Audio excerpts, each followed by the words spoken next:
Welcome to Garden DC, the podcast about everything gardening in the Washington, D.C. and Mid-Atlantic region. I'm your host, Kathy Jentz.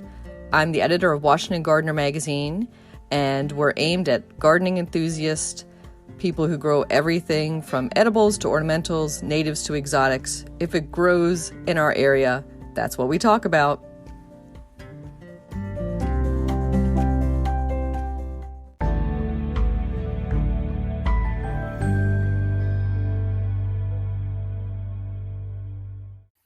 This episode of the Garden DC podcast, we're joined by Stanton Gill. He is the co-owner and CFO of MacBride and Gill Falcon Ridge Fruit Orchard since 2002, where he grows over 22 acres of fruits and 103 cultivars of apples. Since 1995, he's been a tenured professor with Montgomery College, Germantown campus in the Landscape Tech program. He teaches at night in this accredited program. And he is a tenured faculty member of the University of Maryland Extension, working as the state IPM and Entomology Specialist stationed at Central Maryland Research and Education Center. As an extension specialist, do you have any free time, Stanton? No, absolutely not. So let's dive into all things persimmon growing is going to be our main topic, but then we're going to also talk about some other unusual fruit trees we can grow in the mid-Atlantic. But before we go into all that, Stanton, we like to ask people on the Garden DC podcast, were they born with a green thumb and chlorophyll in their veins? I don't think I was born with a green thumb by any means. I did come from a orchard family. My great-grandfather in Pennsylvania ran an orchard out in an area called Loretta. It's just outside of Altoona, Pennsylvania.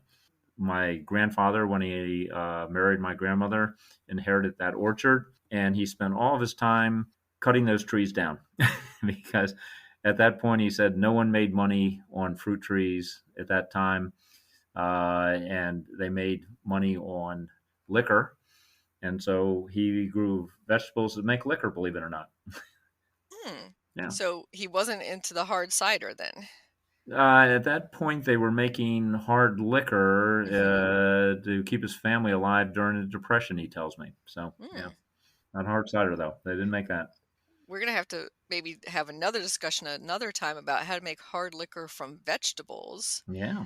And I'm imagining one of those might be potatoes. It was potatoes. They did it back in the woods, and they did the moonlight thing where they take it into town by a full moon so they could skip the revenuers. Yeah.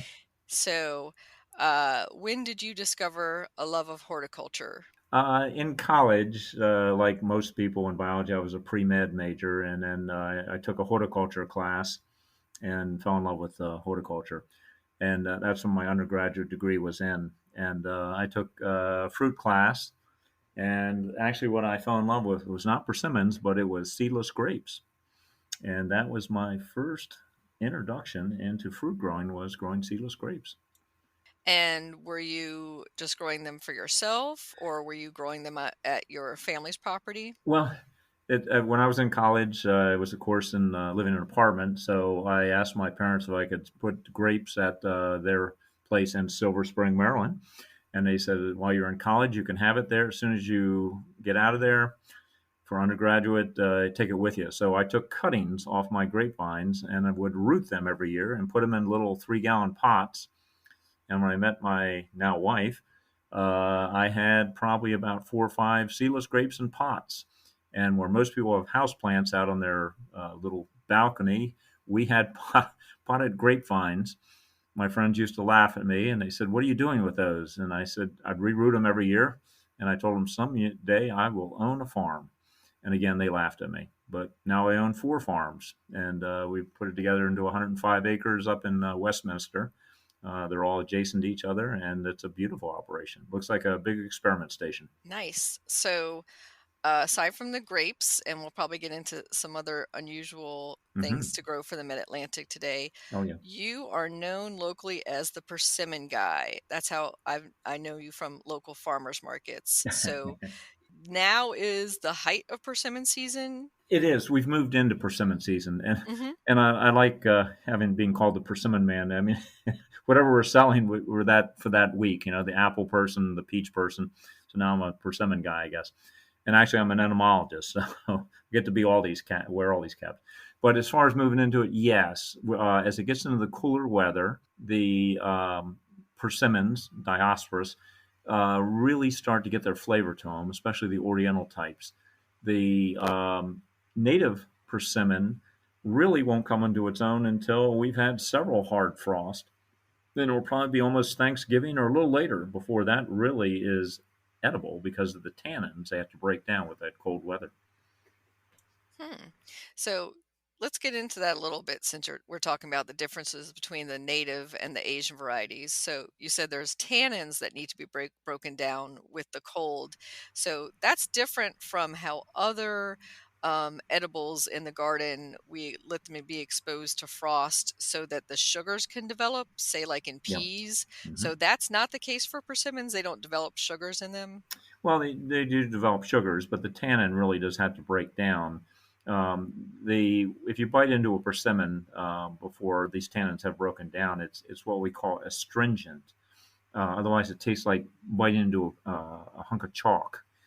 You'll pucker up your mouth when Mm. you bite into that. But when it's had several very hard freezes on the native ones, it breaks all those tannins down, and then you the sugars are developing in there. It's just the tannins covering a lot of those up. So then you're getting the sweetness out of it. But at that point, it's a pretty puckery looking little piece of fruit on the native ones. It's rather wrinkled and not overly attractive. Let me put it that way. So, um, but it's still very tasty, and it's good for puddings, pies, jams, and that sort of thing when it's at that state. Hmm. That's a great point, Stanton, that the native one, they're both beautiful trees, the Oh yeah. Asian or the native ones, but the native fruit is not as beautiful as those beautiful Asian persimmons you find at the market. It's kind of like it looks like it's been bruised up. I guess you could say that it's fallen on the ground. And is it true that you have to wait till the native ones have fallen to the ground? Well, they don't have to fall to the ground, but but if you do have deer in the area and they do fall to the ground, you're going to be a giant magnet for deer population and raccoons and possum and everything else. Everything loves those things. It's like candy falling to the ground. If you do you can get them when they fall to the ground, no doubt about it. But you better be quick about it because those animals will find it. Generally, the ones we have up at the farm will go up a ladder and you can feel them. They're just before they're going to drop.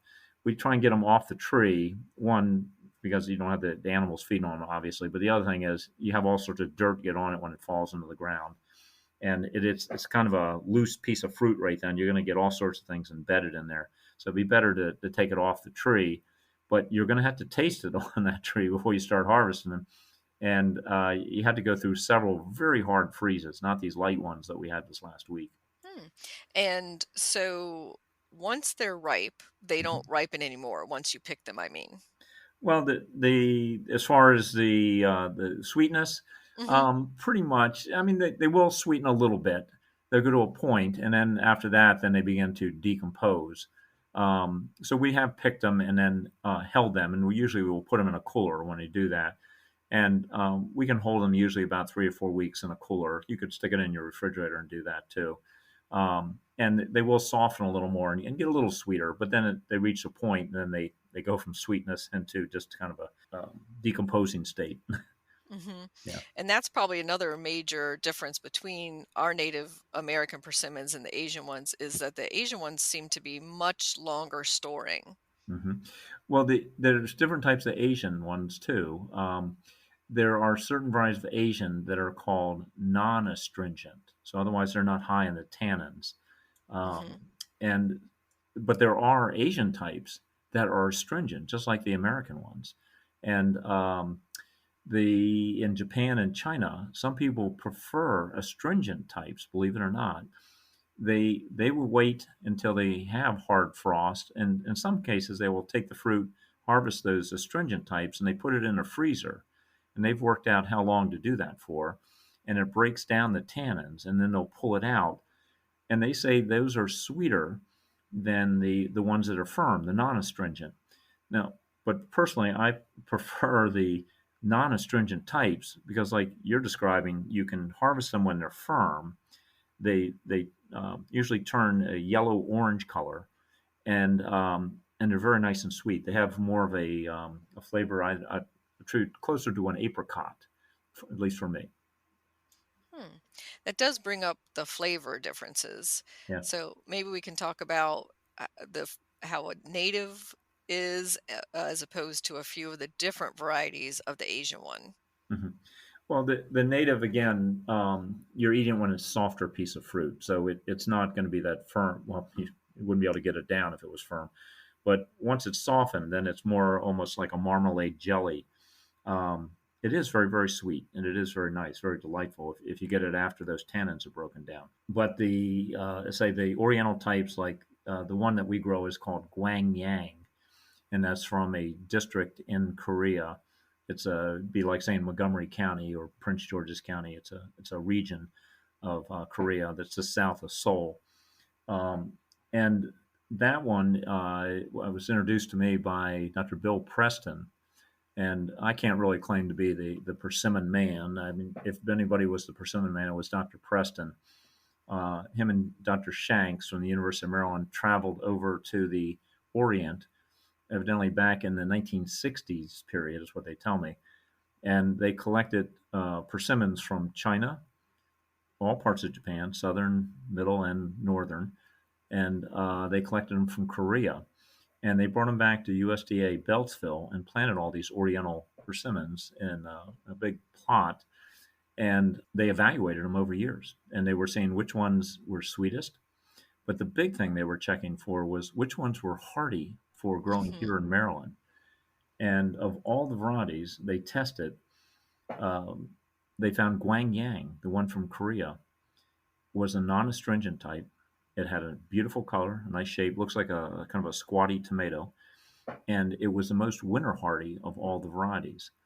And Dr. Preston wrote a book called The Persimmon, and you can find that if you do searches for it.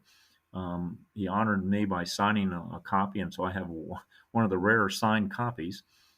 Bill passed away about 4 years ago, but he had a family farm down in Calvert County where they had a rather extensive planting of Oriental persimmons, and he would sell them for years or harvest them. And after he retired from USDA in the 1990s, he would sell at the Tacoma Park Market, and he was known as the Persimmon Man. Hmm. And um, he had the Gwangyang, and he had one or two other varieties he grew that were winter hardy that did very nicely down in Calvert County.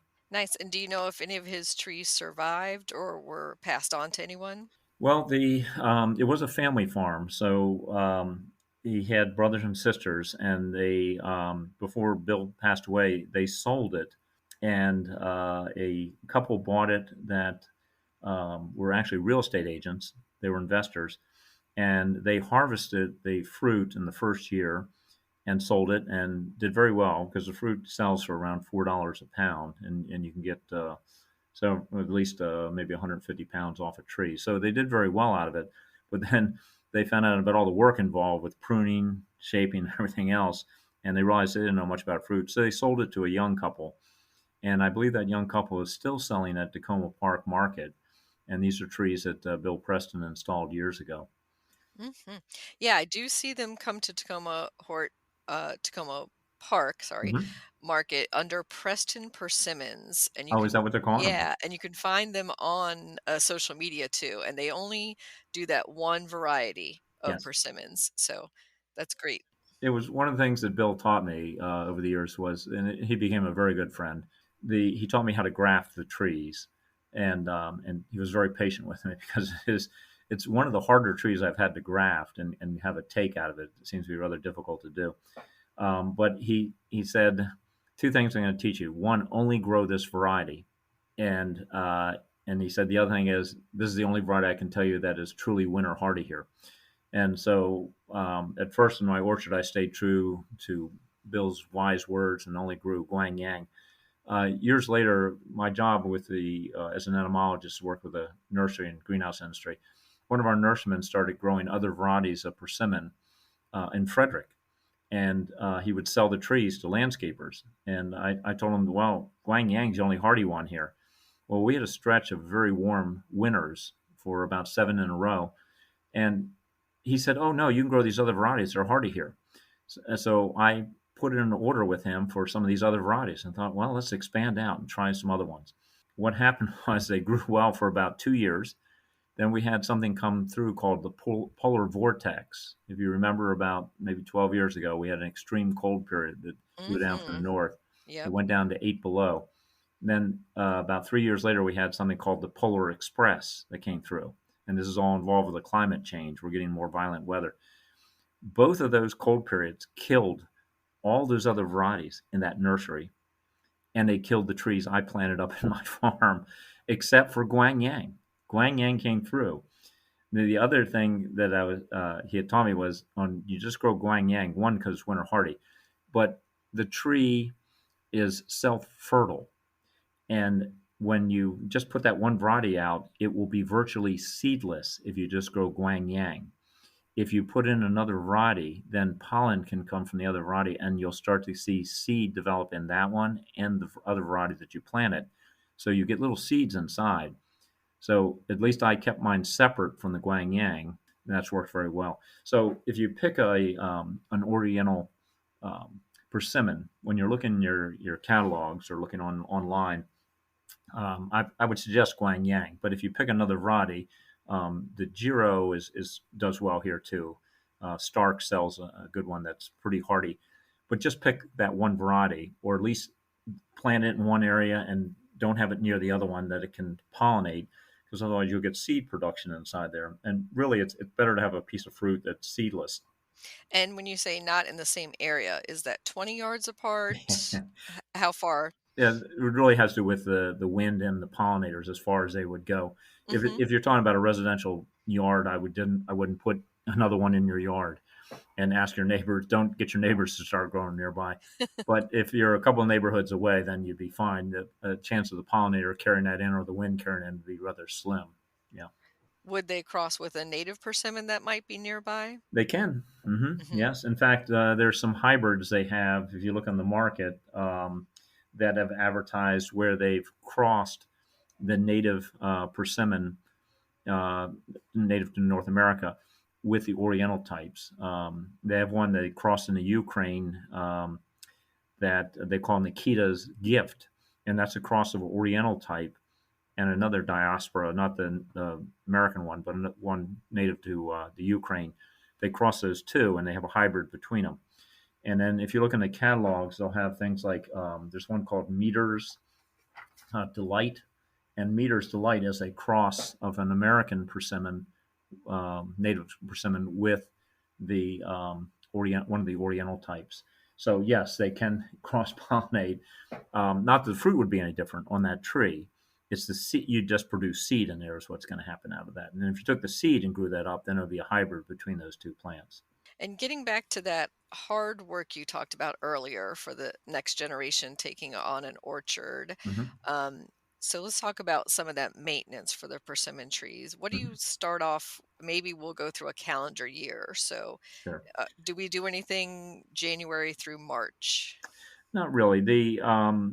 You can plant a Oriental persimmon into the fall here. In fact, I have four that are coming this next week that I'll be installing in early November. It's just you have to work in a lot of compost into the soil and make sure it's a very good fertile soil. pH usually between 5.6 to 6.3, somewhere in that range. It's slightly acidic.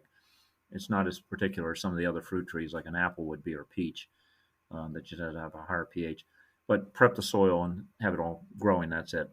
Now, as far as the pruning, generally I don't do pruning until we've gone through the cold part of the winter, and that would be usually February here. Sometimes it's early March. And the reason you're waiting off on that is if you have any cold injury to the wood, you could see that as you move into the end of February, early March, and you can prune out that damaged wood. If you have varieties that are, if you're not going to use the Guangyang, use one of these other varieties, and you can grow some of these other ones if you're in a city area like down in lower part of Montgomery County or closer to DC, you've got microenvironments there, so it's a little bit warmer. Where my orchard is, we're up in Westminster, and we're at 1,000-foot elevation, so it gets colder there. So I wouldn't fool with these other varieties. But the Guangyang, I usually don't see the winter damage there. Now, going back to as far as the pruning, so say you establish in the spring or you establish in the fall, you're just going to basically let it grow for the first 2 or 3 years. There isn't a whole lot of maintenance to an Oriental persimmon in the beginning.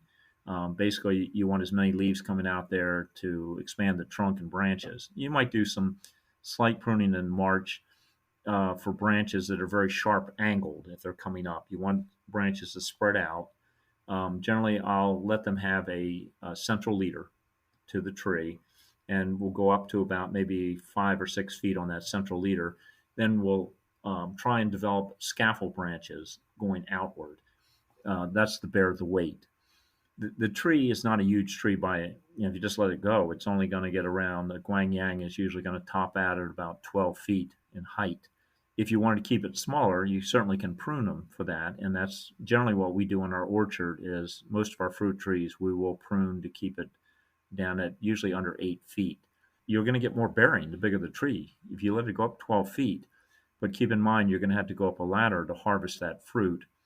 And when you harvest a persimmon, the Oriental types, and even the native ones, they tend to hold the calyx, which is the base of where the fruit is. After the flower is on there, they have the calyx there.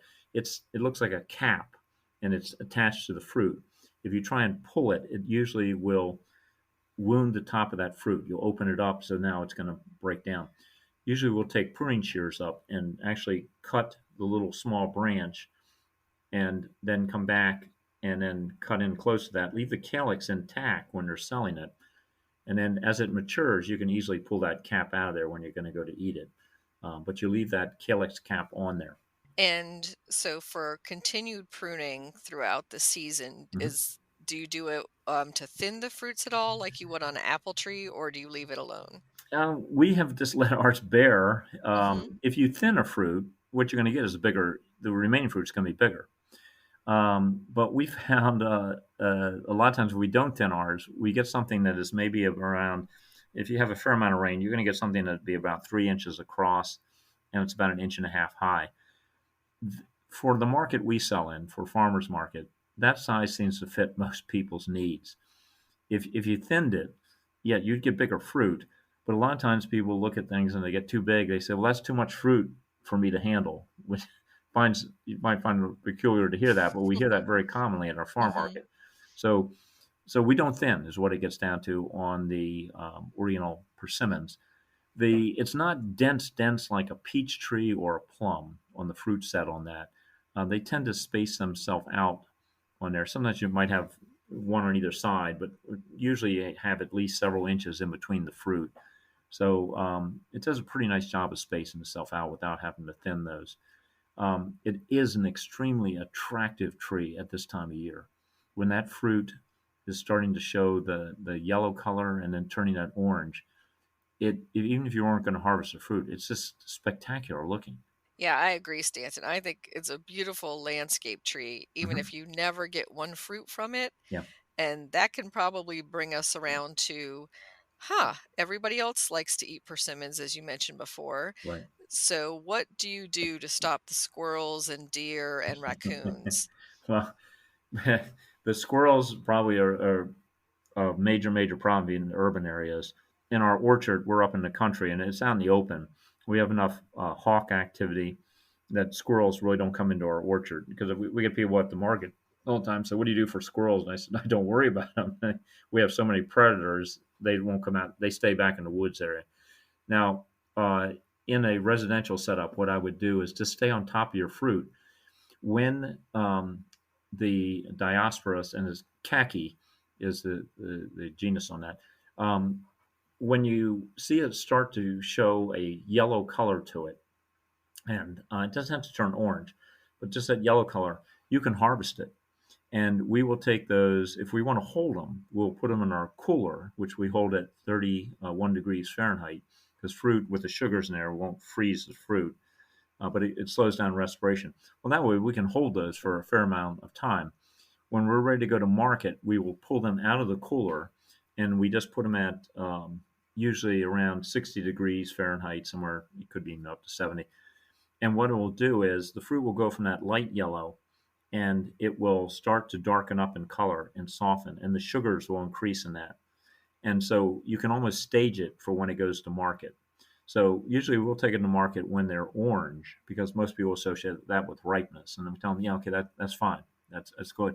If you get it when it's lighter yellow, we tell them, just be patient, take it home with you, put it out on your counter, and just let it sit. If you want to speed it up, you could take a paper bag and put a apple in there. The ethylene given off by the apple would maturate fruit faster. Okay, you just put the bag around it, hold the ethylene around there. Um, so that's about it. So you can pick it early, and if you pick it early, then the squirrels are going to leave it alone. Once it turns orange on the tree, and it's nice to ripen on the tree, and it looks really attractive. Trouble is, Mm-hmm. you are going to attract in all those animals that love to feed on it. And one you didn't mention, and it's a big deal this year, we can tell you from the entomology end, is the European hornet. Mm. European hornets are big black and yellow hornets. They came in from Europe back in the mid 1800s. They were brought in on shipping, and they've pretty much established all across the United States now. This year, for some reason, they're extremely active, or have been in September and October. And if they find a persimmon that is going to orange color, I guarantee they will go over and start chewing into that fruit, because they're picking up the sugars out of there, and they're going to want to harvest it.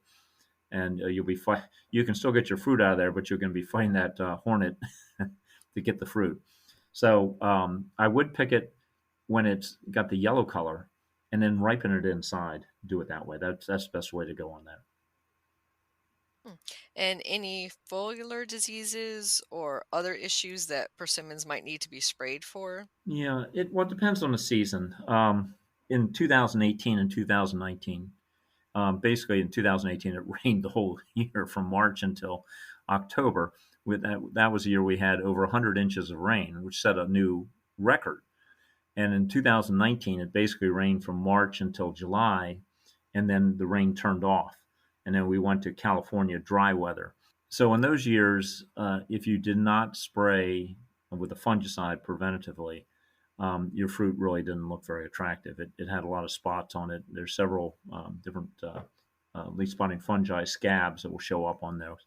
Now, if you have a dry year, a relatively dry year, I should put it that way, where and by July, I mean, say mid-June, July, August, if it's not raining a whole lot, then you probably can get by and not have to really treat a oriental persimmon. But in a wet, this year was rather wet this summer. If you didn't, I do an independent consulting for growers down in Northern Virginia, and I was down to visit some of theirs. They look beautiful in the season. They chose not to use any fungicides on there. And when I last visited about a month ago, the fruit looked awful. I mean, it was Mm. just spots all over it. They were planning to cut around those, and I said, "But you're not going to sell those commercially. There's no one's going to want the fruit." Now, the native persimmon is much more adapted to our climate, because that evolved over time to exist here. It it can show spotting on the skin, but usually when it wrinkles down, by the time you're harvesting it, you really don't notice it anymore. It looks so gosh awful anyhow that it's still quite usable and would go into the marketplace. But the Oriental types, because of that firm skin, especially Guang Yang or the Giro, it would be very noticeable, and most people would find it objectionable. So you'd have to use some fungicides during those wet periods. Now, is there a schedule of that? Now, you really, in a commercial orchard, we go by spore counts. They have things that are done up at Penn State at the Bigler Experiment Station, where they'll take spore counts. When we see they're high, then you use a preventative fungicide at that point. Short residual materials, but it has to be preventative. And for planting around the persimmon Mhm. trees, are they like other fruit trees that don't like anything in their root zone, or can you intermingle things there? Yeah, I wouldn't intermingle anything with a persimmon. And they do have a tendency to try and sucker shoot out of the base. So you might have to take out some of those sucker shoots and remove those. Most of the Oriental types, like the Guangyang or Jiro or any of those others, are grafted either on a Japanese understock or they're put on the American persimmon understock. And so if it tries to grow from down near the base and it's coming out of that understock, you definitely want to cut that off because you won't get the fruit that you bought that you wanted. Hmm. Yeah, you would be getting whatever that. Whatever the understock was. Yeah. Yeah. And some of the Japanese understocks, remember I mentioned earlier about straying away from Bill Preston's wise advice of only using Guangyang. Hmm. Some of those ones I got that winter killed, they killed the top, but the root systems are still very hardy. And they were Japanese understocks. And Hmm. I let them grow up to see what they did. They're small little dinky fruit that taste terrible, and they're very ornamental. If you just wanted to grow them as an ornamental, they'd be fine. But they really didn't taste very good. It's just not a worthwhile plant. So I ended up taking those out completely. So, how do you use your persimmons that you eat? Do you make preserves? Do you make pie? What's your favorite way to prepare them? I wish I could tell you that because uh, we sell ours at markets. We sell them at the farm markets and sell them to caterers and restaurants. So far we've never had an excess of them to use them. My wife makes jams out of just about all the other fruits we grow, and my gosh, we have so many different things we grow at that orchard. And she tries to sneak away some of those persimmons from me to make jams, and I always throw them back into the bin to sell them because the demand's so strong on them. So we haven't had a chance to make them into anything. Now, Bill Preston years ago with Jim Shanks held something at there's a place called the Old Mill, which is right over in Prince George's County, right in the Montgomery County border, on Old Branch Creek. And they held something called the Persimmon Festival. And every year they made persimmon ice cream, they made persimmon cakes, they made persimmon cookies, they made persimmon pudding. Everything was about persimmons. And it was very fun. I got to try all those. They all taste wonderful. So you can use it for a lot of different things, yes. But jams, I would say they'd be marvelous at. We were selling to one of the high-end restaurants in Baltimore for a number of years, and they did not want our Oriental ones. They wanted only native persimmons, which was wonderful because we had freebies already growing at our orchard. And so all I'd do was go up the trees and cut those off and sell them to them. And I asked them what they were doing with it, and they were making them into uh, to jams, and they would sell them at their high-end restaurant. And the jams were between $15 to $20 for a little 4 ounce um, jam jar. So they definitely had value added to them. It had a wonderful flavor to it. I'm sure with everybody using beer, with everything, with pawpaws in it and all the sort, you could probably put persimmon in a beer, I guess, if you really wanted to. Yeah, I can see it like a persimmon hard cider mix, like we talked There you about go. hard cider before, or maybe persimmon wine. Oh yeah, lots of things you could do with Yeah, but it. that persimmon ice cream that you mentioned and that persimmon festival, wow, I'm sorry I missed that. Yeah. Well, we need to probably revive it. We need to find a grower with enough plants to. I'm trying to Mhm. increase our number of trees at our place. We have maybe about 12 at this point, but we're trying to increase the number because demand is so strong for these Mhm. Oriental persimmons.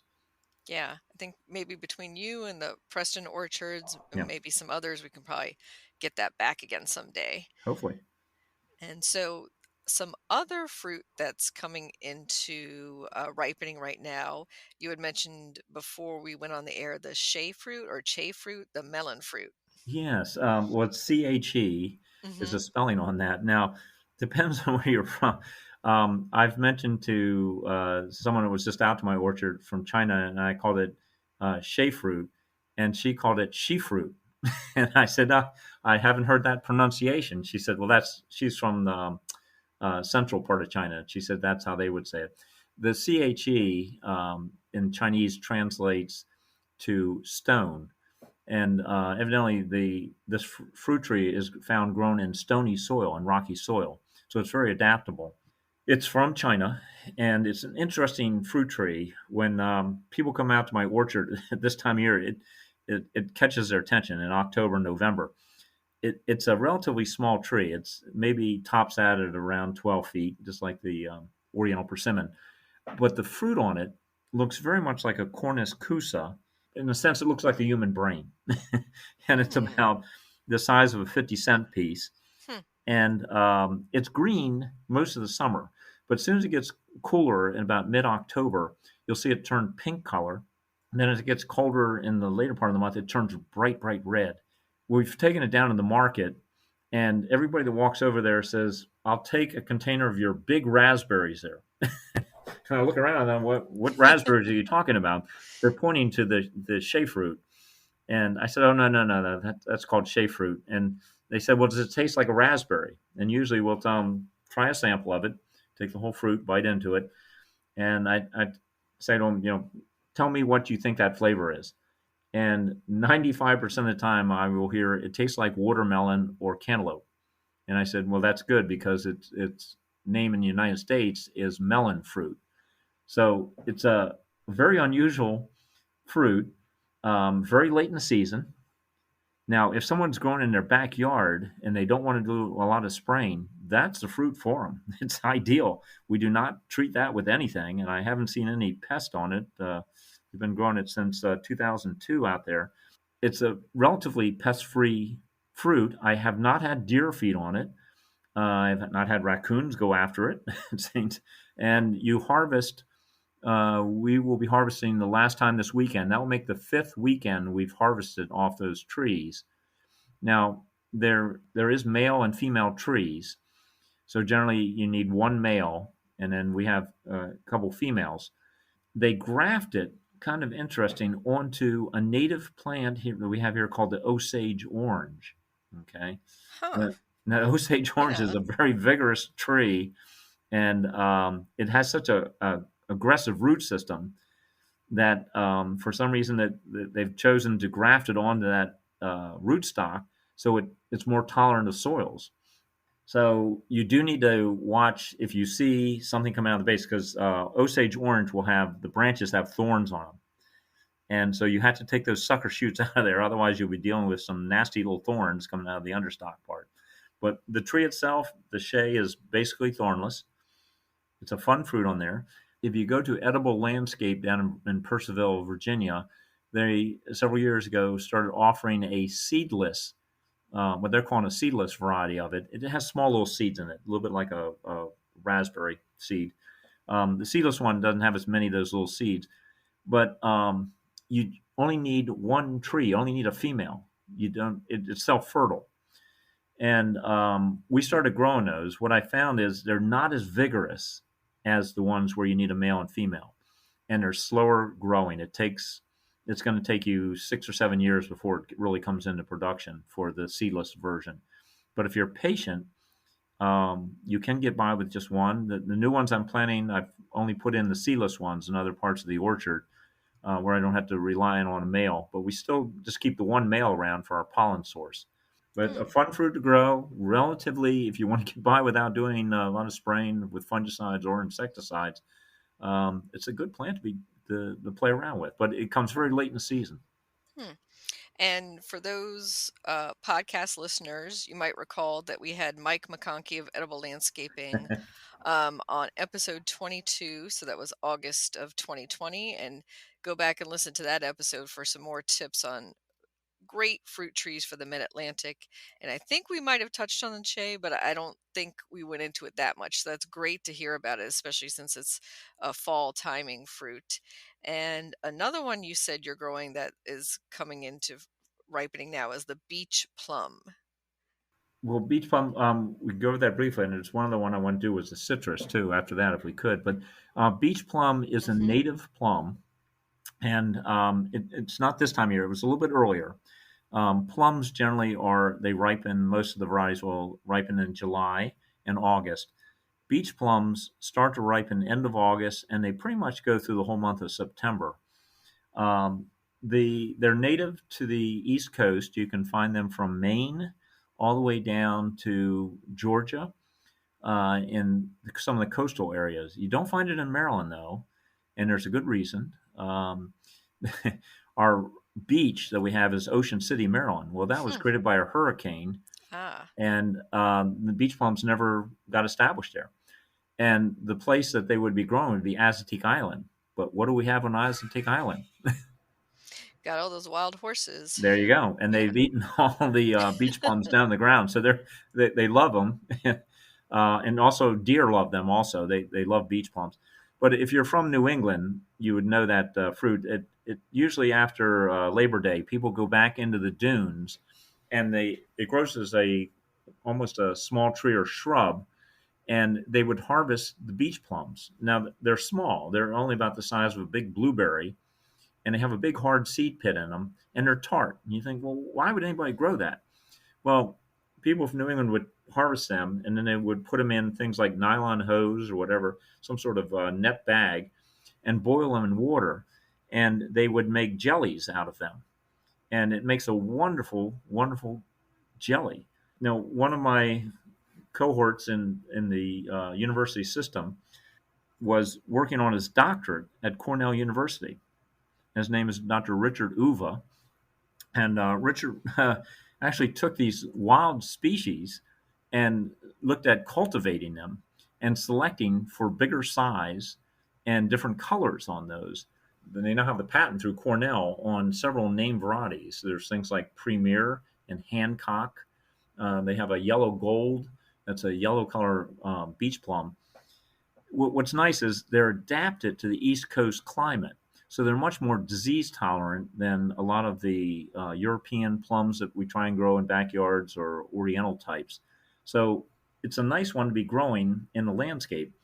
Now, again, my job is working with the nursery and greenhouse industry, state of Maryland, and repeatedly I've shown nurserymen this is an interesting plant. It's not really sold in the nursery trade, but I'm telling them they need to look at it because it has beautiful flower display. It flowers a lot later than any of the other plums.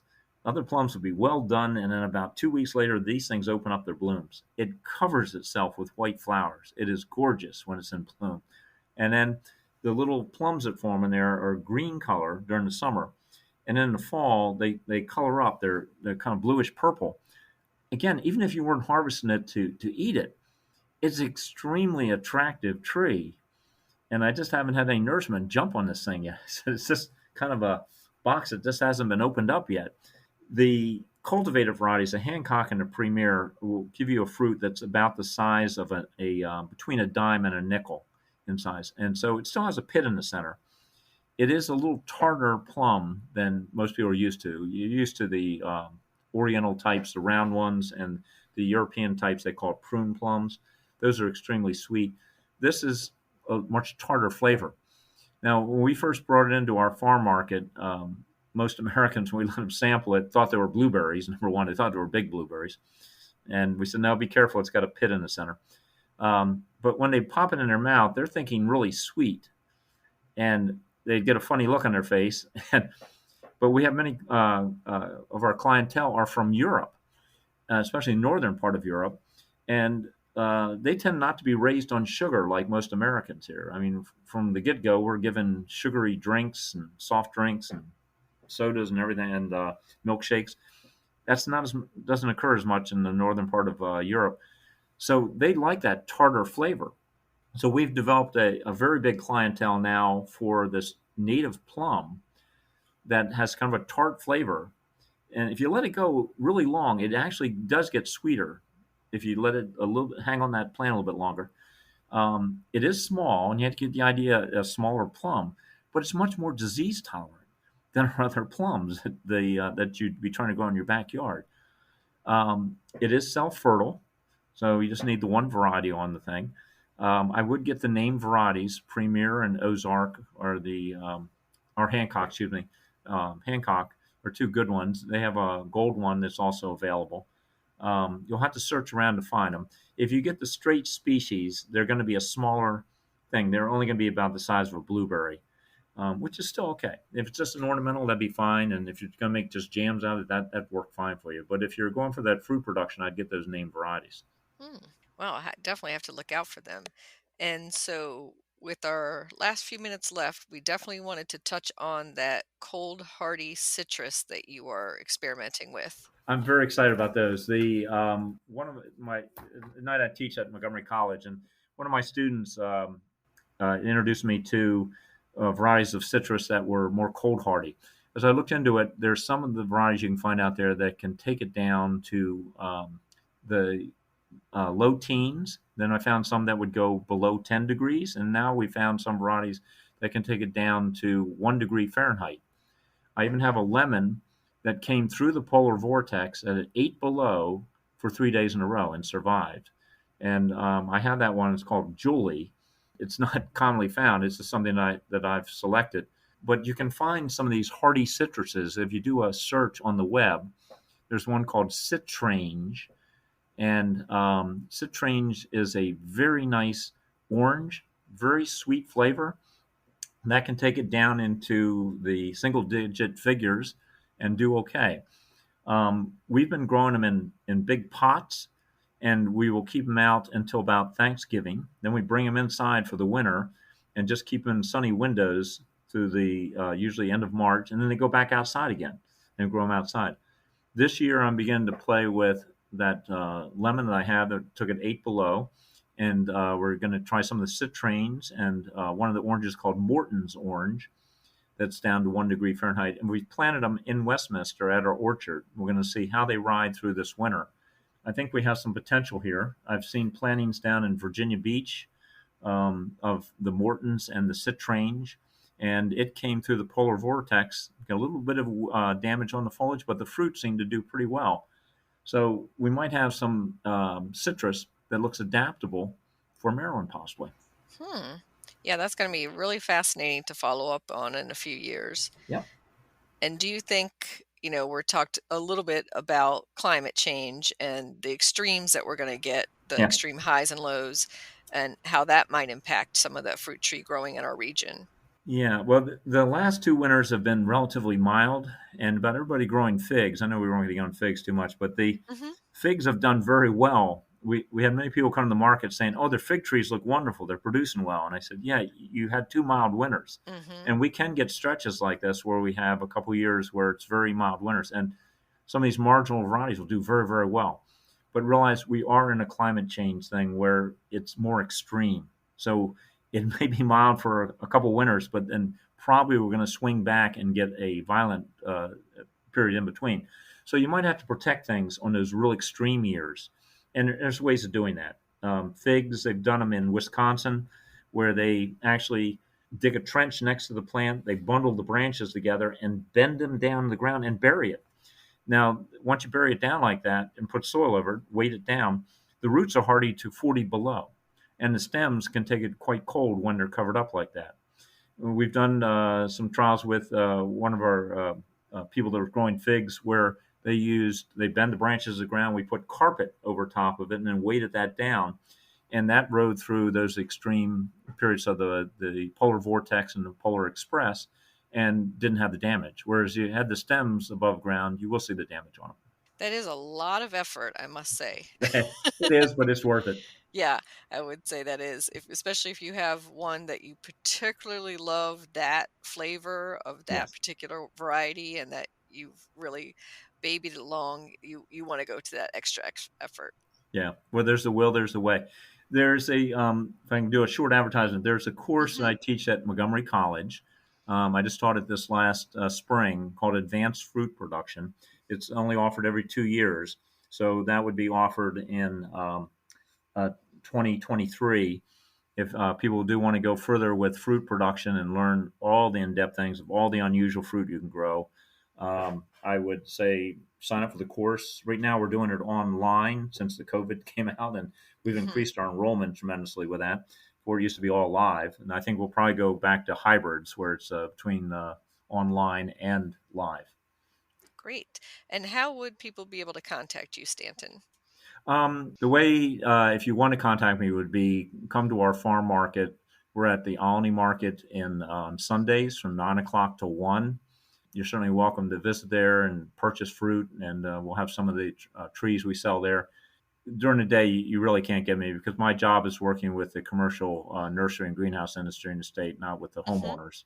But you can go through Home and Garden Information Center that are set up to deal with homeowner questions. Great.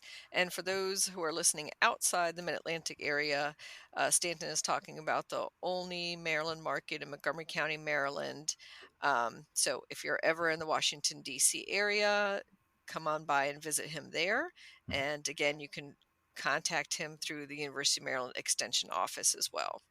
So thank you so much, Stanton, for talking all about persimmons and some of the more unusual fruits. And maybe in a few years, we'll have you back to talk about hardy citrus that is going to overwinter for us here in the Mid-Atlantic. All right, good.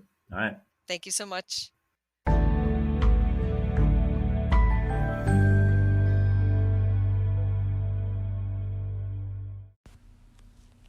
Cutting lettuce plant profile. Cutting lettuce, also known as cut and come again lettuce, are salad greens grown for their leaves rather than to develop a head. Cutting leaves come in red and green varieties as well as several combinations of the two colors. The leaves can be flat, ruffled, or curly. Lettuce greens are a cool season crop and do best in the spring and fall here in the Mid-Atlantic United States. When the summer heat moves in, the plants bolt and send up a flower shoot that produces seeds. You can collect these seeds to plant the next season. Note that lettuce seed must be fresh in order for it to have good germination rates. The seeds are tiny and can be planted directly into the garden soil or in a shallow container. Cover them with a fine layer of soil and water in well. Lettuce prefers rich garden soil and does not need fertilizers. For continual harvests, you can sow additional rows of lettuce seeds every week or two. When the plants are several inches high, use a clean pair of kitchen shears to cut off the largest leaves down to an inch or so above the root crown. Harvest only as much as you will consume right away. In a few weeks, these lettuces will grow back up again, and you will be able to come for another round of cutting. Depending on the length of your growing season, you can usually get at least 3 or 4 rounds of cut greens from the plants. Slugs and rabbits love tender lettuce leaves, as do many other garden pests. You can protect your lettuce seedlings with a wire cage or a cover cloth. The cloth can also act to shade the tender leaves as the weather heats up in the late spring and insulates the plants when the autumn frosts move in. Cutting lettuce, you can grow that.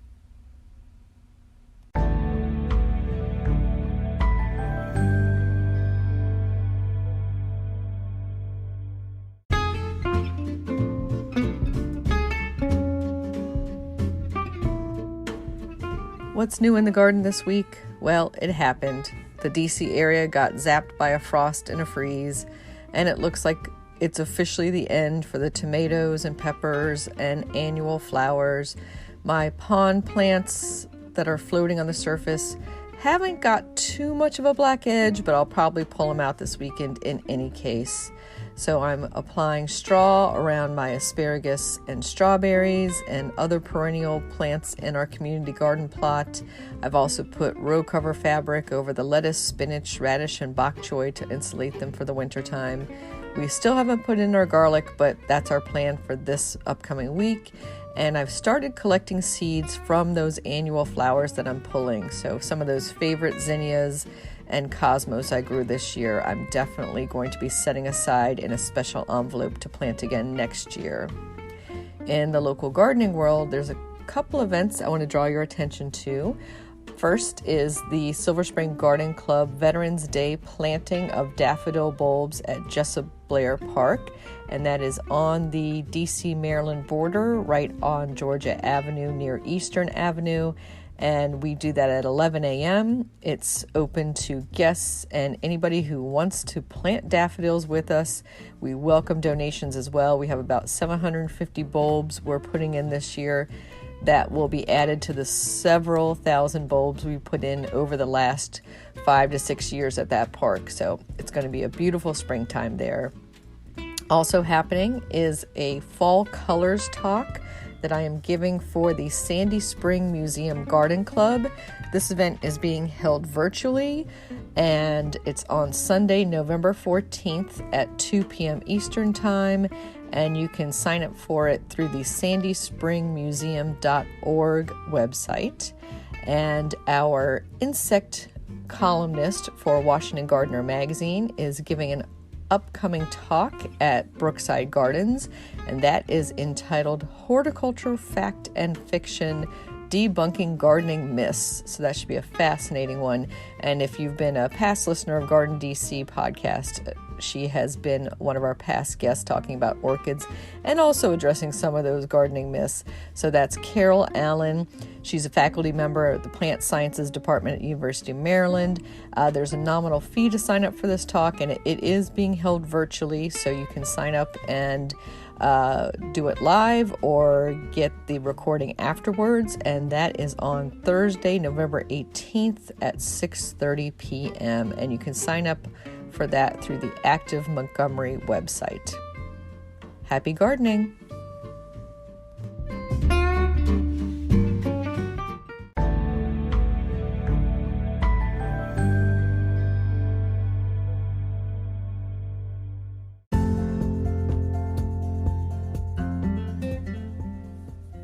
Thank you for listening to Garden DC. You can become a listener supporter for as little as 99 cents a month by going to anchor.fm/gardendc/support. Another way to support this podcast is to subscribe to our monthly digital publication, Washington Gardener Magazine. To do so, go to washingtongardener.com. Thank you.